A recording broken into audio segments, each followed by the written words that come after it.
Salut! Aujourd'hui, je vais découvrir en même temps que vous des traits d'horreur. Amis du jour, amis du soir, bonjour, bonsoir. Bienvenue dans Le Vendre est froid.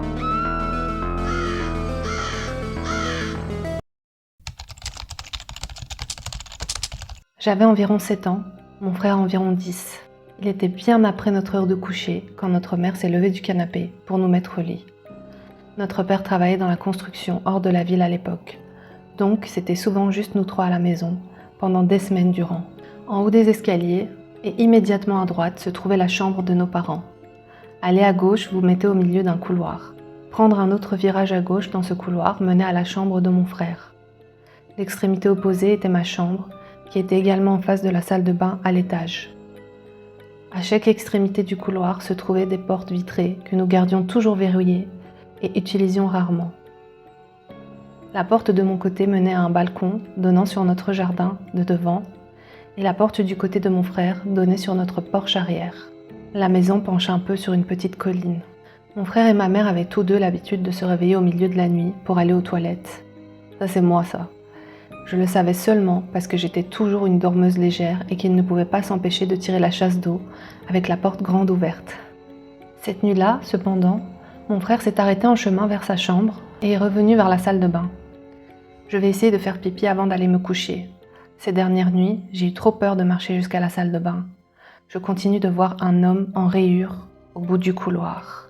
Je ne sais pas si ma mère a pensé que mon frère racontait des histoires de fantômes pour essayer de m'effrayer, ou si elle s'était déjà à moitié endormie et n'avait pas saisi, mais elle n'a pas réagi du tout à la confession de mon frère. Moi par contre, j'étais terrifiée. La peur de voir un fantôme comme ça, au bout du couloir ou à travers les fenêtres, est la raison pour laquelle j'ai commencé à courir des escaliers à ma chambre, la nuit. Des années plus tard, quand j'avais environ 18 ans, ma mère et moi discutions dans sa voiture d'un chien que nous avions eu très peu de temps quand j'étais petite. Nous partagions des histoires sur la tendance de Max à détruire mes chaussures et d'autres comportements indisciplinés quand ma mère a lâché. Tu te souviens de cette fois où j'ai ouvert la porte d'entrée aux flics et que Max s'est précipité à l'intérieur dans la cuisine et a commencé à déchirer ce grand sac de nourriture pour chien que nous avions? Cela m'a vraiment surpris, car pendant toutes les années où j'ai vécu dans cette maison, nous n'avions jamais appelé les flics.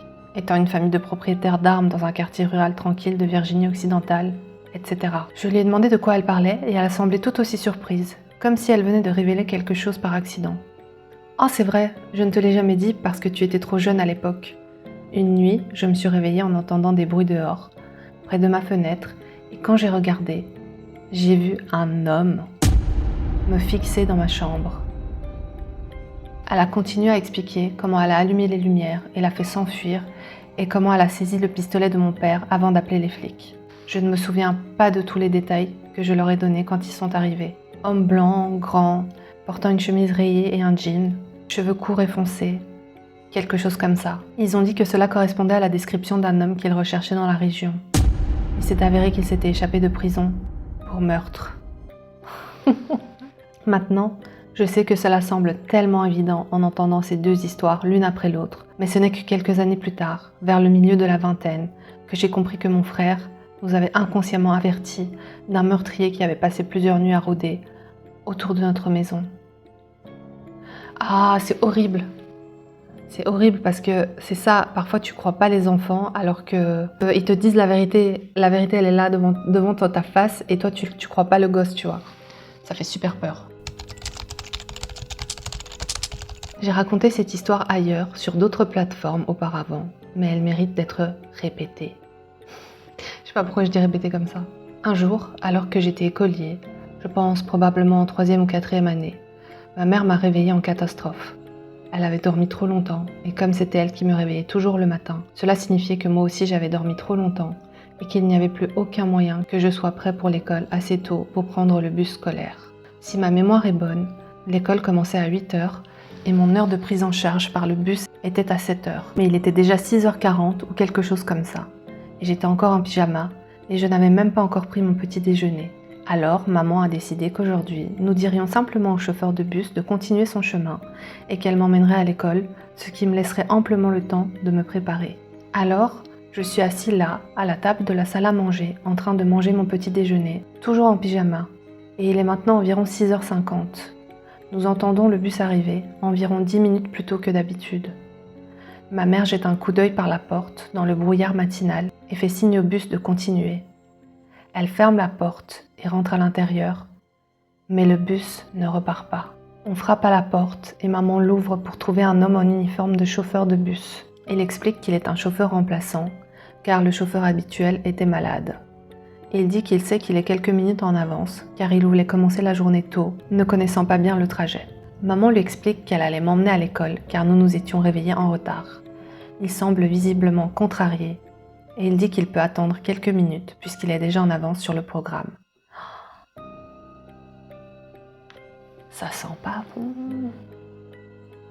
Ma mère insiste pour dire que non, je ne serai pas prêt à partir dans quelques minutes, et lui dit de continuer son chemin. Il a semblé se mettre en colère, mais s'est retourné, est remonté dans le bus, et il est parti. Je reprends mon petit déjeuner, et à ce stade, je n'ai toujours pas mis mes vêtements d'école. Mais à 7h pile, un autre bus s'arrête devant ma maison. Maman trouve cela étrange et sort pour leur parler. Elle rentre à l'intérieur, l'air terrifiée, mais ne dit rien à ce sujet et me dit de finir de me préparer pour l'école. À l'époque, je ne savais pas ce qui s'était passé, mais maman me le raconterait quelques années plus tard. Moi, je pense qu'on a tous compris ce qui s'est passé, mais écoutons ce qu'elle a à dire. Quand elle est allée voir ce deuxième bus, elle a découvert qu'il était conduit par mon chauffeur de bus habituel et qu'il était plein de tous les autres enfants qui sont habituellement sur la route. L'autre bus était vide, d'ailleurs. Maman interroge le chauffeur à propos du chauffeur remplaçant et de son soi-disant arrêt maladie. « Je ne me suis jamais arrêtée. Il n'y a pas de chauffeur remplaçant sur ma route, » a-t-il dit. Punaise, je pense que ça arrive plus souvent qu'on le pense, ce genre de truc. Je sais pas pourquoi, mais j'en ai vraiment l'intuition. Le chauffeur a immédiatement appelé la régulation, en panique, et a dit à ma mère de rentrer et d'appeler la police, ce qu'elle a fait sans que je le sache, et de signaler cet incident. Personne ne faisait la tournée de mon chauffeur ce jour-là. Qui que ce soit, il s'agissait très probablement d'un kidnappeur qui m'avait ciblé. Oh my God! En fait, c'est fort possible qu'une personne malveillante puisse stalker l'endroit où quelqu'un habite s'il y a un passage régulier. Comme par exemple les bus scolaires qui viennent s'arrêter tous les jours, tous les matins et tous les soirs devant la maison de l'enfant. Et ouais, c'est terrifiant, c'est terrifiant. En plus, le mec, il est venu jusque devant chez eux, il a sonné et tout. Mais quelle horreur, quoi. Quelle horreur. Je n'ai plus jamais entendu parler de cela. Pas même si quelqu'un d'autre avait fini par être pris en charge par ce mystérieux faux chauffeur de bus. Mais il y a de fortes chances que si j'étais montée dans ce bus, je ne serais jamais arrivée à l'école, ni rentrée chez moi. Et si maman n'avait pas dormi trop longtemps ce jour-là, j'aurais été dans ce bus. Oh, mais c'est vrai! Le petit, il se serait dit, c'est mon bus, et il serait monté. Surtout que ça arrive très souvent que les...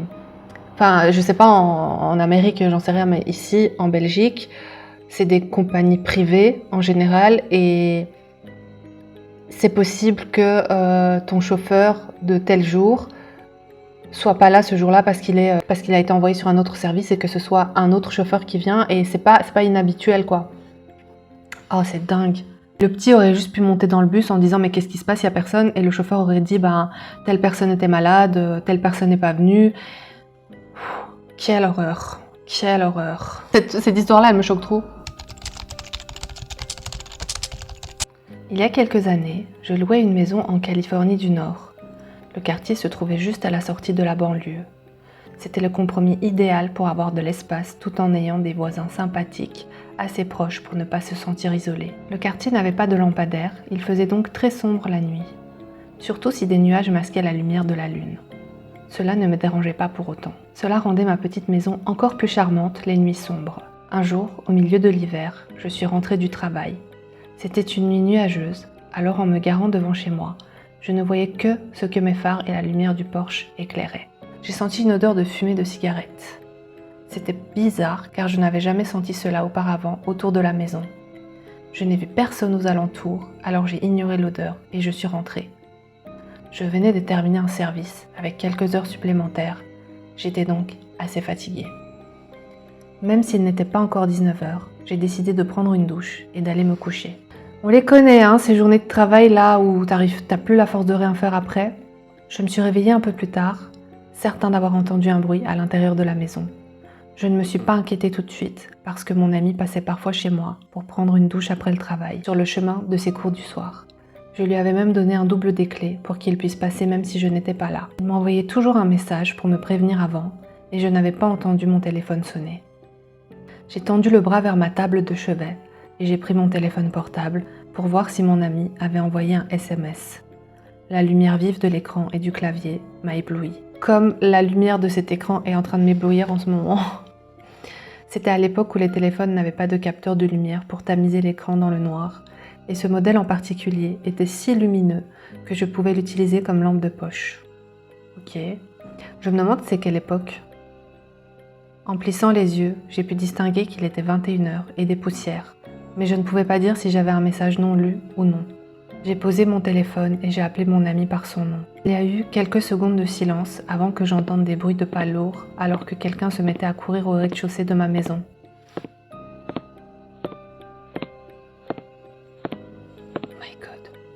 Les murs chez moi, ils sont vraiment aussi fins que du papier. J'ai bondi de mon lit et j'ai couru vers le placard, le temps que j'ouvre la porte et que j'entre à l'intérieur. Premier réflexe du mec, la personne était déjà en train de monter les escaliers. Quoique, je sais pas ce que vous auriez fait à sa place. Cette maison avait 3 pièces à l'étage, 2 chambres de chaque côté du couloir, celle où je me trouvais et une chambre d'amis, et une salle de bain tout au bout. Les portes des chambres étaient toutes deux fermées, mais celle de la salle de bain était entr'ouverte. J'ai entendu l'intrus traverser le couloir en trombe, passer devant ma porte et entrer dans la salle de bain. Dieu merci, il a fait ça. Cela m'a donné juste assez de temps pour ouvrir la trappe du grenier, située dans le plafond de mon placard, et me hisser là-haut. Oh, quel cliché! Ça faisait longtemps que j'avais pas vu ce cliché. Genre, y a quelqu'un qui rentre dans ta maison, dans la maison de la personne, et le gars, il ouvre le grenier pour rentrer. Mais est-ce que c'est pas une caractéristique typique des maisons américaines, ça? L'intérieur de l'armoire, de la garde-robe, qui mène au grenier. Je me demande si c'est pas typique de là-bas. Je venais à peine de commencer à monter quand la personne est ressortie en courant de la salle de bain. Mes pieds passaient tout juste la trappe du grenier lorsque la porte de ma chambre a été fracturée.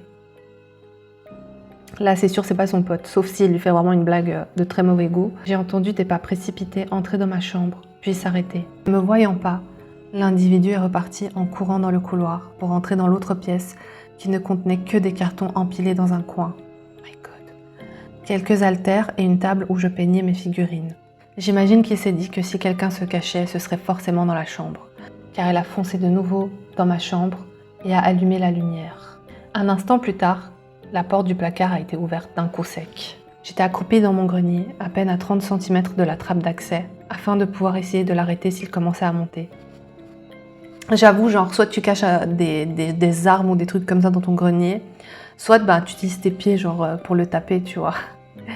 De là où j'étais placée, je ne pouvais voir que le bas de son corps, à partir du genou. Il portait un jean bleu sale, aux ourlets effilochés et des bottes de travail usées. Après avoir cherché quelques secondes dans le placard, il s'est éloigné et j'ai entendu un grand fracas provenir de ma chambre, suivi d'un cri de frustration et de colère. Ce cri a été le moment le plus angoissant de tout l'incident pour moi. Il me rappelait beaucoup trop mon beau-père qui hurlait de la même manière lorsqu'il perdait son sang-froid.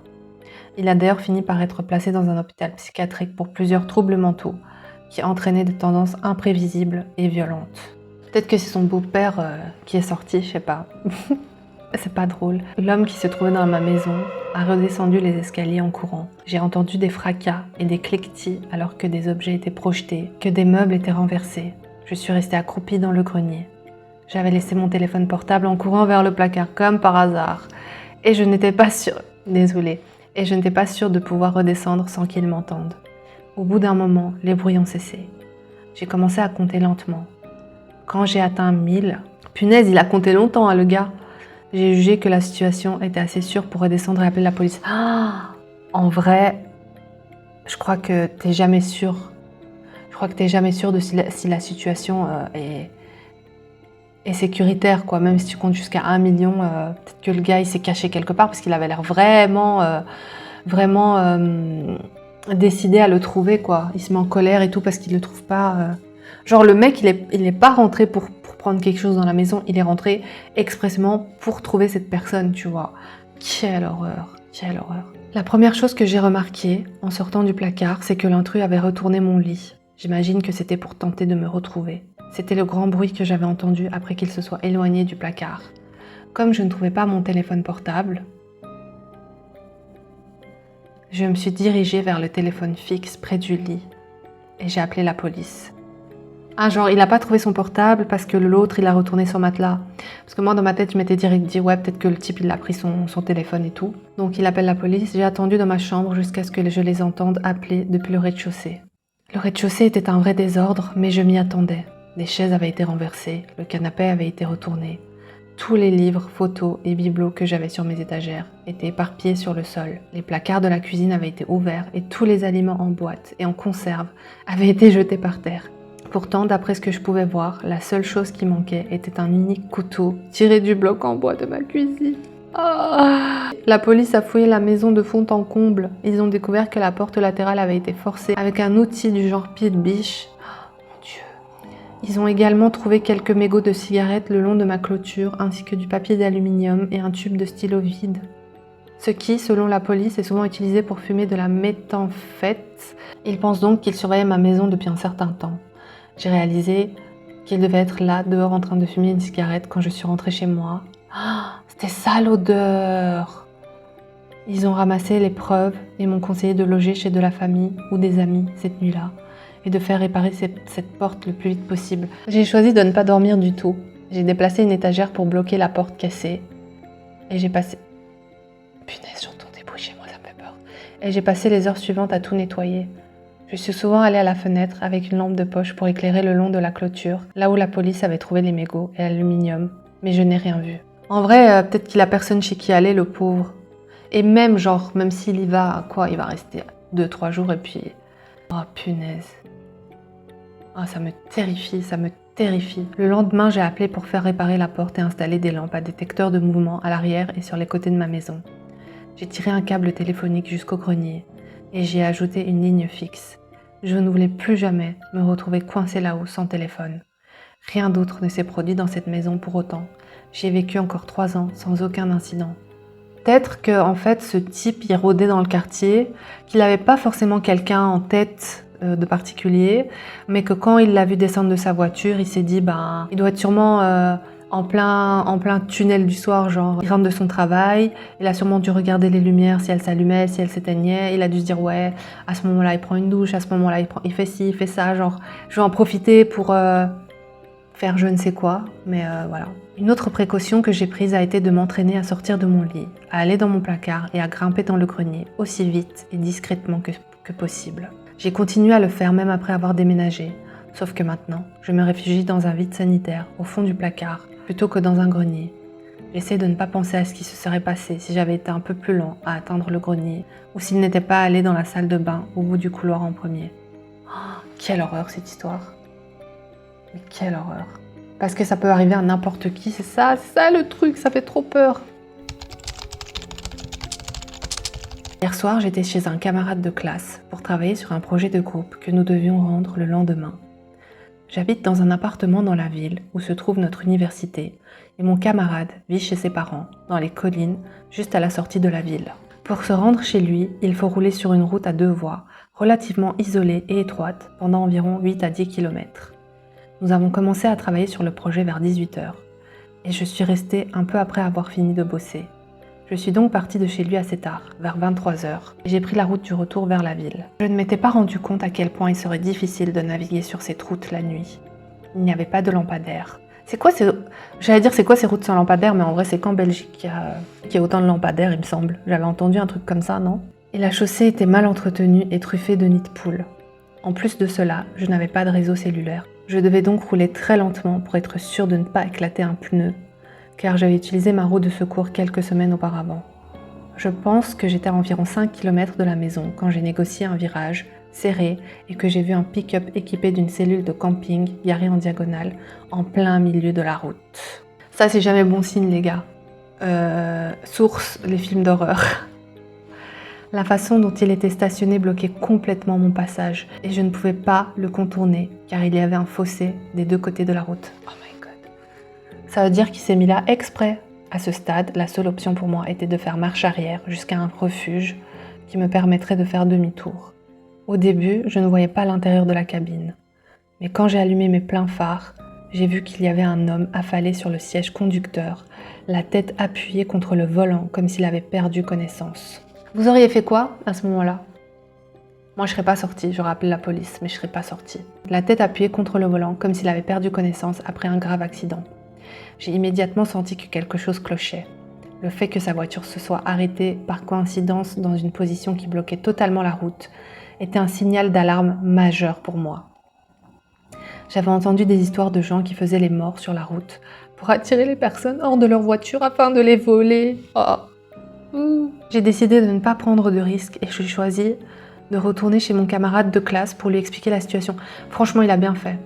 En vrai, j'y ai même pas pensé, mais ouais, super réaction. Parce qu'en fait, quand on lit des histoires comme ça, d'habitude, ils prennent toujours les mauvaises décisions. Donc, c'est vrai que j'ai même pas pensé à cette solution la plus sécuritaire, quoi. J'ai enclenché la marche arrière et j'ai regardé les yeux fixés, alternativement sur mon rétroviseur et sur le pick-up. J'ai regardé et j'ai vu que j'étais presque au refuge pour faire demi-tour. Quand j'ai de nouveau regardé vers l'avant, mon cœur a raté au moins 5 battements. L'homme qui était affalé sur le siège conducteur marchait maintenant vers ma voiture à un rythme soutenu, tandis que plusieurs autres hommes, oh punaise, il y en a plusieurs en plus, sautaient de la cellule de camping et commençaient eux aussi à avancer vers moi. Je suis désolée de réagir à chaque phrase, alors que je termine même pas les phrases, mais j'ai paniqué et j'ai accéléré en marche arrière dans le refuge, ce qui a pas mal endommagé le dessous de ma voiture. Juste, j'ai pas compris c'est quoi un refuge, mais bon. Au moment où j'ai passé la marche avant, le type était déjà au niveau de ma portière passager et tirait sur la poignée qui, heureusement, était verrouillée. Je ne l'ai aperçu que brièvement, mais son visage semblait marqué, comme celui d'une personne souffrant d'une forte addiction.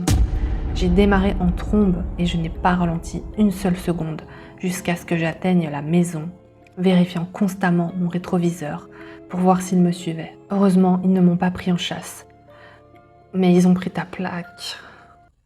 Après, peut-être qu'ils s'en foutent, genre, juste eux, ils attendent là pour piéger quelqu'un, ils vont pas forcément suivre quelqu'un. Je sais pas. Quand je suis arrivée à la maison, j'ai expliqué ce qui s'était passé à mon camarade et nous avons appelé la police. J'ai été reconnaissant envers les parents de mon ami qui ont eu la gentillesse de me laisser passer la nuit chez eux. Ils n'ont trouvé personne sur la route correspondant à la description, mais j'ai déposé un rapport d'incident et ils m'ont dit qu'ils ouvriraient l'œil pour repérer des véhicules similaires ou toute activité suspecte. Je suis encore tellement secouée par cette histoire. À chaque fois que j'y pense, je ressens la même décharge d'adrénaline que lorsque j'ai vu cet individu foncer sur moi. S'il vous plaît, partagez des expériences similaires que vous avez vécues. J'apprécierais une lecture ou une discussion pour m'aider à me vider la tête. Bon, voilà. C'est tout pour les histoires d'horreur aujourd'hui. Je vous avoue que là, je sais pas si c'est parce que je suis en train de les lire un peu le soir, mais c'est super stressant. En fait, je crois que c'est parce que c'est vraiment... je pense que dans tous les trades, il y a une part de vrai et de fictif, mais là, j'ai vraiment l'impression que c'est des trucs... si c'est pas vraiment vrai, c'est assez vraisemblable, en fait. C'est quelque chose qui peut totalement se passer dans la vraie vie. Donc, horrible, horrible, horrible. Voilà. Dites-moi ce que vous avez pensé de cette vidéo. Dites-moi comment vous aurez réagi. Et dites-moi quelle histoire vous a marqué le plus. Quelle histoire vous avez fait le plus peur? Moi, je dirais celle avec le bus des enfants. Parce que vraiment, c'est tellement anodin la manière dont le mec il est venu faire le chauffeur et tout. Si le parent n'est pas vigilant, genre, il peut vite se passer quelque chose de grave, quoi. Voilà, je vous dis à la prochaine pour une prochaine vidéo. Salut!